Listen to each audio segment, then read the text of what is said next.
It had been 3 months since Danielle Carter returned to her small hometown of Brookhaven, Pennsylvania, a quiet, wooded suburb where everyone knew everyone and gossip traveled like a weather alert. She came back to take care of her mother, who had just survived a minor stroke, and she promised herself this new life would be simple, quiet, predictable. That illusion shattered at 7:12 a.m. A white envelope sat on her porch steps. No postage, no delivery note, no courier sticker, just her full name in bold, sharp handwriting she recognized the second she saw it. Marcus Hale, former mentor, former boss, CEO of Halcyon Dynamics, one of the most powerful private tech contractors in the country, and the man who destroyed her career 8 years earlier. Inside was a contract she signed when she joined Halcyon, a confidentiality agreement with a brutal clause. Any breach results in forfeiture of personal assets and full liability for damages, financial or otherwise. She felt her stomach drop. 8 years ago, she designed an original cybersecurity framework, a breakthrough algorithm capable of stopping high-level data infiltration. Halcyon stole it, passed it off as their invention, and used it to secure a multi-million-dollar federal contract. When she confronted them, they fired her, threatened litigation, smeared her name in the industry, and forced her into silence.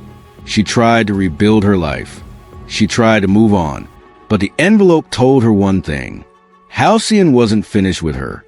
Her mother, Karen, stepped onto the porch. "Sweetheart, you look pale. What's wrong?" Danielle swallowed hard. "Halcyon found me." The older woman squeezed her hand. "After all these years?" Danielle nodded. At noon, a black Chevrolet Suburban parked across the street. Tinted windows. Engine running.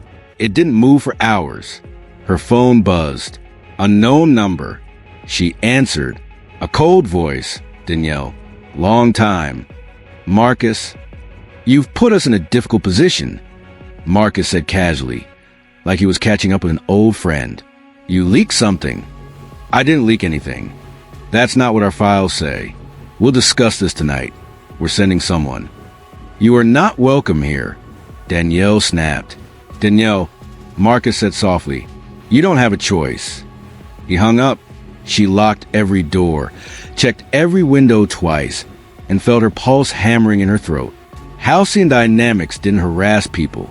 They erased them. And whatever they believed she'd done, they were coming. The knock came at 1:23 a.m. Slow, polite, controlled. The kind of knock someone uses when they want you scared but curious. Danielle approached the door in the dark. "Who's there?" she whispered. No answer. She checked the security camera. The feed flickered with static, then cut out. Her breath caught. She looked through the peephole. A woman stood there, drenched in rain, shaking violently. Early 30s. Brown hair twisted and wet. Eyes wide with panic. Against her better judgment, Danielle unlocked the door an inch. The woman's voice cracked. "They're coming." "Who? Who are you?" The woman collapsed into her arms. A flash drive dropped from her hand, clattering onto the hardwood floor. Attached was a note. "If you don't expose this, we both die." Danielle dragged the unconscious woman inside, locking the door behind her. Karen rushed down the stairs. "What happened?" "I don't know," Danielle said, "but she's terrified." The woman lay on the couch, breathing erratically. Danielle plugged the flash drive into her laptop. A folder opened. Audio files, video recordings, internal emails, financial documents. She clicked the first video. Marcus Hale appeared on screen, sitting in a sleek boardroom, speaking to executives. If Danielle Carter resurfaces, she becomes a liability. We remove liabilities. Danielle felt her blood freeze. Another file showed high-level fraud. Halcyon stole federal grant money, altered project timelines, forged approvals, all anchored to Danielle's stolen algorithm. Her mother covered her mouth. "My God!" The woman on the couch stirred awake. Danielle knelt beside her. "Who are you?" "My name is Kara Jensen," she whispered. "I was Marcus' administrative coordinator. I found proof of what they did to you. And when I tried to leave, they came after me." "Why come to me?" Kara's eyes filled with fear. Because you're the only one who can decode the algorithm logs. Without you, these files look meaningless. Danielle swallowed.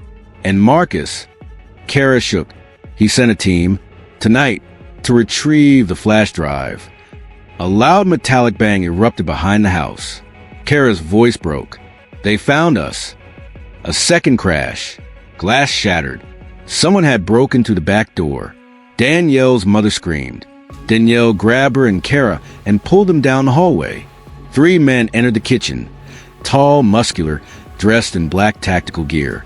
They moved with military precision. Kara whispered, "They're Halcyon's retrieval unit." Danielle quickly hid the flash drive in her sneaker. One of the men rounded the corner. Danielle froze. He raised a gun. Before he could fire, Karen, small, elderly, trembling, swung a cast-iron skillet with all her strength. It collided with his face. The gun discharged, blasting a hole through the wall inches from Danielle's head. "Mom!" Danielle cried. Another intruder rushed in. Danielle grabbed Kara and ran. Karen tried to swing again, but a second attacker shoved her hard. She fell to the floor. "Mom!" Danielle screamed again, rushing forward. Kara yanked her back. "If you go now, we all die." Gunfire erupted. Danielle sobbed as she was dragged out the side door. They ran barefoot through wet grass, dodging behind bushes. Rain poured. Thunder cracked. Behind them, one of the men shouted, "Find the drive. She has it." Danielle covered her mouth to silence her sobs. The back of the house glowed with flashlights. Kara pulled her toward the woods behind the property. "We can't stop them," Kara said breathlessly. "Not alone." "But my mom." Kara's voice broke. "Danielle, she bought us time. That's what she wanted." A distant gunshot echoed. Danielle collapsed to her knees. But Kara pulled her up. "We're going to expose Marcus," Kara whispered fiercely. "For your mom, for me, for everyone he's destroyed." Danielle felt something shift inside her. A spark, a fire, a rage she'd buried for years. If Halcyon wanted a fight, they were about to get one. They'd inside St. Andrew's Church, a small Episcopal chapel near the edge of town. Dawn filtered through stained glass windows. A priest found them shivering in a pew. "We need sanctuary," Danielle said weakly. He didn't ask questions, just led them to a small room, brought blankets and tea, and locked the door behind them. Kara finally spoke after hours of silence. For years, Marcus kept a shadow database, a collection of files documenting every illegal deal Halcyon made. Danielle leaned forward. "Why keep evidence?" "Insurance," Kara said. "He used it to blackmail partners, fund politicians, and silence competitors. And now us." Kara nodded. Danielle opened the flash drive again. This time she dug deeper into system files, encrypted logs, developer timestamps. Her algorithm was everywhere, manipulated, forged, used as the backbone of Halcyon's major contracts. "I can trace every fraudulent transaction," Danielle whispered. "Every falsified deployment, every stolen audit. That's why Marcus wants you dead," Kara said. "Without you, this data is meaningless." "Then I'll make it meaningful." She opened a hidden folder. Her jaw dropped. It contained audio recordings of Marcus discussing violent retaliation against whistleblowers. One file was labeled, "Kara Jensen, Clearance Report." Kara's face turned ghost white. "They planned to kill me," she whispered. Danielle grabbed her hand. "Then we take them all down." But they couldn't go to the police. Halcyon had local law enforcement in their pocket. They needed someone bigger. Someone Halcyon couldn't buy. Danielle knew just the person. Danielle contacted Ethan Price, a fearless investigative journalist known for taking down corrupt corporations. They met him in an abandoned warehouse outside Pittsburgh. Ethan arrived scanning the shadows. "You're Danielle Carter? The Danielle Carter?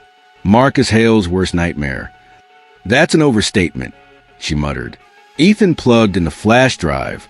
His expression morphed from intrigue to horror. "This is massive," he whispered. "Federal-level crime, money laundering, contract fraud, murder plots." Danielle, Halcyon will burn for this.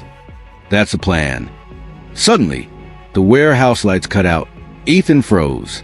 Oh hell, they tracked us. Footsteps, shadows moving. Run, Kara shouted. Gunshots exploded. Ethan dug behind a crate. Danielle dragged Kara toward the back exit. Bullets sliced through the air. One hit Kara. She collapsed onto the concrete, gasping.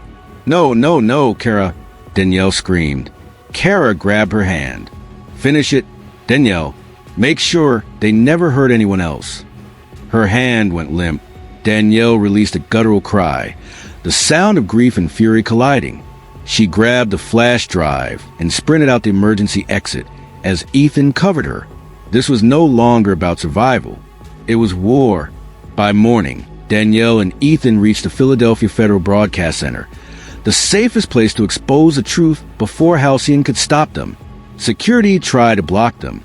Ethan flashed his badge. We're not asking. We're broadcasting. Inside the control room, Danielle plugged in the drive. Once this goes live, Ethan warned, there's no going back. I don't want to go back. She pressed enter. Every major network across the U.S. lit up with files, videos, voice recordings, financial documents, a full expose of Halcyon dynamics, broadcast nationwide. Marcus Hale's face appeared on every screen, making threats, authorizing crimes, ordering silence through violence. America watched in shock. Within hours, the FBI raided Halcyon headquarters. Executives were arrested. Marcus was caught trying to flee the country. Danielle stood on the courthouse steps days later, exhausted, grieving, but unbroken. A reporter asked, "Why risk your life to expose them?" Danielle looked into the lens and said, "Because truth means nothing if you stay silent, and I refuse to let monsters win." Her mother's sacrifice, Kara's death, her stolen years, none of it was in vain. Danielle Carter, the woman Halcyon tried to silence, became the woman who ended them